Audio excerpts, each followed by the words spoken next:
Makalipas ang isang linggo, sumapit ang tagsibol at nagsimulang magsanay ang lahat sa Great Tree Village para sa nalalapit na paligsahan sa martial arts. Nagulat si Hirako kung gaano kaseryoso ang lahat at kung gaano kalaki ang effort sa paghahanda. Pagpasok ni Hako sa loob, nakilala niya si Hakiren. Sinabi nito na balak niyang sumali sa paligsahan dahil hindi pa niya nagagamit ang buong lakas mula nang dumating siya sa nayon. Alam ni Hirako kung gaano kalakas at mapaminsala si Hakiren, kaya sinubukan niya itong pigilan na lumaban. Sa halip, nakumbinsi niya itong maging referee ng kompetisyon. Sa sandaling iyon, dumating si Lasty at sinabi ring magte-training siya at sasali. Agad na napansin ni Hirako na kasing delikado rin si Lasty pagdating sa lakas at pinsala. Kaya nagmungkahi siya na huwag na silang lumaban bilang kalahok at sa halip ay magsilbing mga referee. Ipinaliwanag din niya na kailangan naman talaga ng dalawang referee, at bagay na bagay sila sa papel na iyon. Pumayag sina Hakiren at Lasty na maging referee, ngunit nilinaw nilang gusto pa rin nilang lumaban. Dahil dito, nagkompromiso si Hirako at pinayagan silang magkaroon ng sarili nilang mock battle sa labas ng pangunahing laban. Pagkatapos nito, sinimulan ni Hirako ang plano para sa arena ng torneo. Kasama sa disenyo ang sentrong entablado para sa labanan at mga upuang parang stadium para sa manunood. Naglaan din siya ng espasyo para sa mga tindahan at kainan upang maging parang pista ang buong okasyon. Ilang araw ang lumipas, at dumating na ang araw ng paligsahan. Puno ng kasabikan ang mga tao sa Great Tree Village habang nagtitipon para manood. Mas naging mahalaga pa ang event nang dumating ang mga espesyal na panauhin, kabilang ang Demon Lord na si Galgardo at ang anak niyang si Yuri, upang saksihan ang kompetisyon. Nakipagkita si Hirako kay Galgardo at agad siyang kinabahan dahil hindi niya alam ang kaugalian ng mga demonyo. Napansin ni Yuri ang kanyang kaba at sinabihan ng kanyang ama na mag-relax at huwag maging masyadong formal. Dahil dito, iniwan ni Galgardo ang formal na asal at binati si Hirako sa mas casual na paraan. Pagkatapos nito, dumating si Hakiren at ipinakilala ang kanyang ama na si Dors, ang kilalang alamat na dragon at lolo ni Lasty. Magalang siyang binati ni Hirako at nakahinga ng maluwag nang makitang mabait at palakaibigan ito. Di nagtagal, handa nang magsimula ang paligsahan at puno ng pananabik ang buong madla. Ipinaliwanag ni Hako ang mga patakaran. Bubunot ng lats ang mga kalahok para sa one-on-one na laban. Para manalo, kailangang mapalabas ang kalaban sa ring o makuha ang tagumpay sa pamamagitan ng kanilang headband. Ang mga ito ay may protection na mahika at kusa itong maghihiwalay kapag tinamaan ng matinding atake. Nagsimula ang unang laban ni Rosaline at Momo. Mabilis at mahirap sundan ang kanilang galaw. Masusing nanood si Hirako at namangha sa husay nilang dalawa. Sa gitna ng agresibong opens iba ni Momo, nagkaroon siya ng saglit na butas sa depensa. Sinamantala ito ni Rosaline at nagpakawala ng tiyak na atake, dahilan para siya ang magwagi. Gayunman, labis siyang nasaktan matapos ang laban at agad humingi ng manggagamot. Sumunod ang ikalawang laban kung saan ipinakita ni Donovan ang kanyang lakas. Tinanggap niya ang lahat ng atake ng kalaban nang walang pinsala.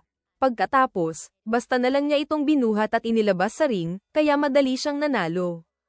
Ang kasunod na laban ay kina Grould at Roji. Buong kumpiyansa si Grould at sumugod ng buong puwersa, ngunit napasobra ang kanyang galaw at aksidenteng lumabas sa ring, kaya si Roji ang idineklarang panalo.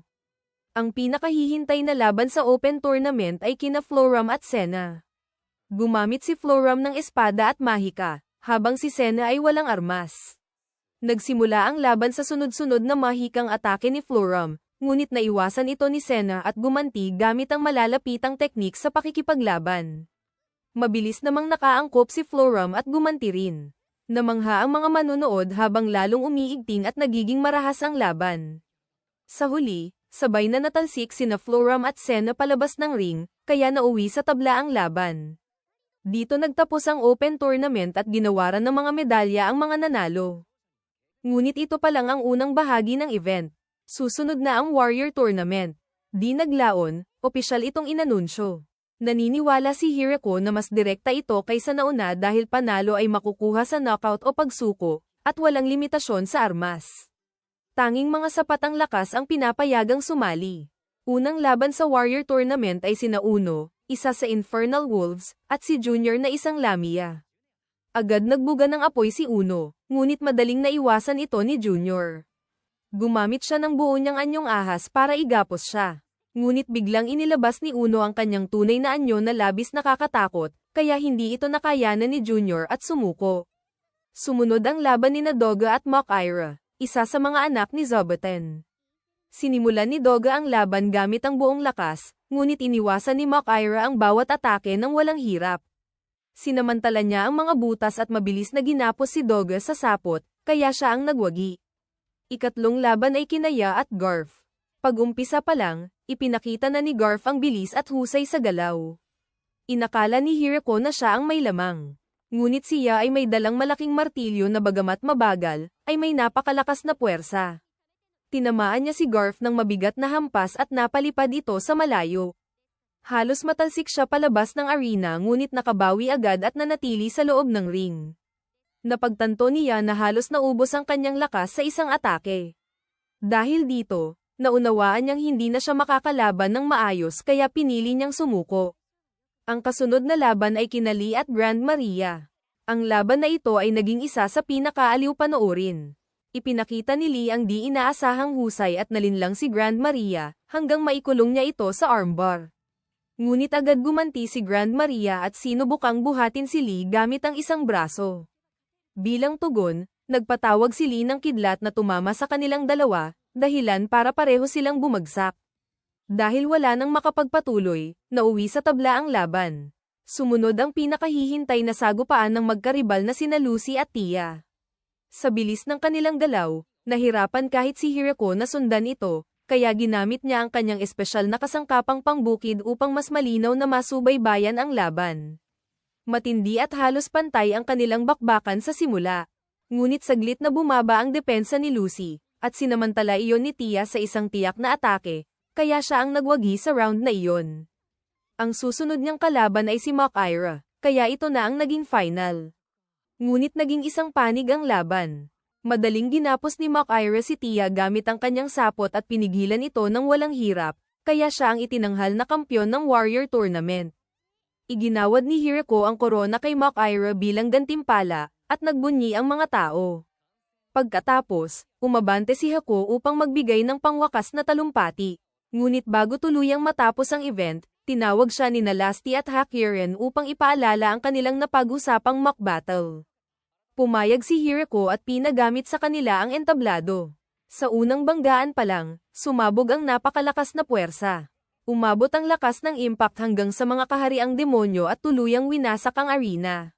Sa kabila nito, si Hakiren ang idineklarang panalo sa kanilang laban. Sa huli, labis na nakahinga si Hirako nang makitang ligtas ang lahat at naging masaya ang mga kalahok at manunood. Nagtanong si Lo kung kailan ang susunod na torneo. Ngunit matapos tingnan ang wasak na arena, sinabi ni Hirako na hindi ito mangyayari anumang oras sa lalong madaling panahon.